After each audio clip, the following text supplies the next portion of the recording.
scale exists to measure evil acts. From impulse killings to serial murderers. It considers cruelty, torture, and brutality. Forensics now has a tool to measure who is most evil. Tim Carter is one of only 9 survivors and a rare eyewitness to the susceptibility of the cult mind. More than 30 years later, the tragedy continues to haunt him. Dr. Stone travels to San Francisco to meet with Tim Carter, a window into the cult experience. You and your brother survived, not expecting to be survivors.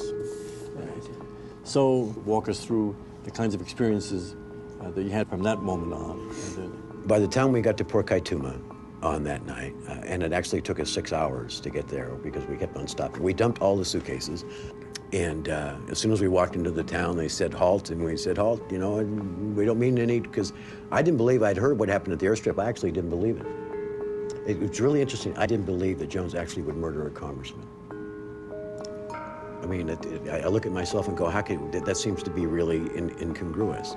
Anyway, they asked us what's going on. They said, are people dying? And we said, yes, people are dying. But I was sure that I was going to see dozens of people emerging, you know, over the space of time. So we actually spent the night in the cassava mill. That's what they called it. It was just a big empty warehouse. We weren't under arrest or anything like that. They kept because they didn't know what was going on. So they kept the people that had been survived from the airstrip in one place. They kept us in another place. They kept the person that had been placed under arrest at the airstrip. They kept him in a jail cell. And on Sunday, I kept on waiting for Malcolm and Gloria to show up. I mean, even though I'd watched them die, I mean, that's part, denial is the first step in grief. But I kept on waiting for others to show up. And like at noontime, we heard some commotion outside. It was the 2 attorneys that came back. And I remember thinking to myself, nobody got out? Nobody got out?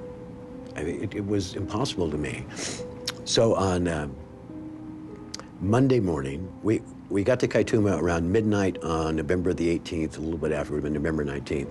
Monday morning, November 20th, the Guyanese official who was in charge of taking care of what happened in Jonestown at that time said, well, you come back to Jonestown to identify bodies.